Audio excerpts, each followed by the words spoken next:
त्यस कारणले गर्दा हामीले बिचमा पटक पटक पटक पटक भन्यौँ, दाइ घरमा गएर भन्यो, आज बिहान पनि भन्यो, हामीलाई के पनि चाहिएको होइन, तपाईँ अझै हामीलाई गलत बुझ्दै हुनुहुन्छ, विश्वप्रकाश शर्मालाई अहिले केही पनि भन्नु छैन।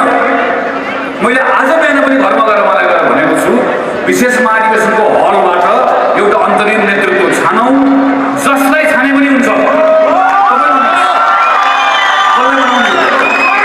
पूर्णबहादुर खड्कालाई बनाउने हो, डाक्टर शेखर कोइरालालाई बनाउने हो, कसलाई बनाउने हो बनाए हुन्छ। केवल यति टेक्ने ठाउँ दिनुहोस्, केवल यति टेक्ने ठाउँ दिनुहोस् कि फागुन 21 गते देश र जनताको बिचमा जाँदै गर्दा नेपाली कांग्रेस पार्टीले भदौ 23 गते अगाडिको आफ्नो धेरै कुराहरूलाई बिसाएर नयाँ भएर आएको छ भन्ने मौका दिनुहोस्, त्यति भन्न पाएन। मेरो कांग्रेसलाई, हाम्रो कांग्रेसलाई छाती फराकिलो बनाएर, शिर उच्च बनाएर यो हाम्रो कांग्रेस भनेर चिनाउन पाएको छ, के पनि चाहिएको छैन। यो विशेष महाधिवेशन कतिपय साथीहरूले भन्नुभएको छ, आज पनि मेरो सभापतिले भन्नु, वैशाखमा अधिवेशन भइहाल्छ, त्यो बेलामा सभापति बन्नु। मैले त्यस कारणले गर्दा भनेको मैले कुरा बुझाउन सकिनँ। यो म सभापति बन्ने कुरासँग जोडिएको कुरै होइन। सबैभन्दा सजिलो अवस्थामा त म थिएँ, मैले पार्टीको केन्द्रीय कार्यसमिति बैठकमा पटक पटक भनेको छु, म त अहिले महामन्त्री छु, विश्वप्रकाश शर्मा महामन्त्री हुनुहुन्छ, हामीहरू त्यसै पार्टीको संसदीय समितिभित्र छौँ।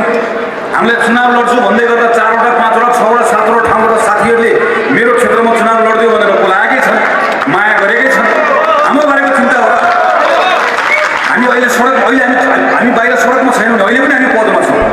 हाम्रो बारेको चिन्ता नै होइन, हामी त जोखिम उठाउन खोज्दैछौँ।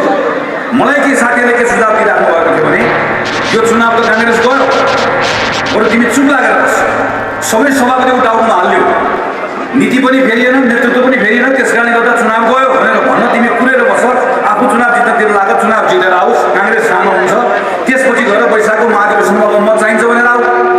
मैले त्यही कुरालाई लिएर पार्टीको केन्द्रीय कार्यसमितिको बैठकमा, केन्द्रीय कार्यसमितिको बैठकमा पनि पटक पटक दोहोऱ्याएर भनेको थिएँ, म त घरमा गएर सुतेर बसे पनि हुन्छ, विषय मेरो होइन, विषय नेपाली कांग्रेस हो।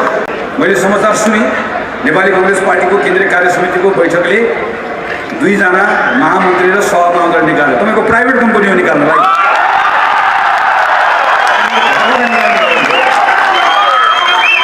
9 कक्षाको थिएँ, 9 कक्षाको 46 सालको आन्दोलनमा लडेको, 62-63 को आन्दोलन त हाकेको पनि हो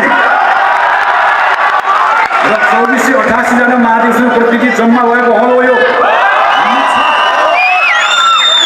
हिम्मत छ ती प्रत्येक साथीलाई कारवाही गर्ने हिम्मत छ? तपाईँहरू मात्र निर्वाचन आयोग जान्नुहुन्छ, केही निर्वाचन आयोगमा यही ठाउँबाट विशेष महाधिवेशन नेपाली कांग्रेसको प्रारम्भ भएर त्यो विशेष महाधिवेशनले निर्वाचन आयोगलाई समयमै जानकारी गराइसकेको छ। कांग्रेस अहिले विशेष महाधिवेशनको क्रममा छ।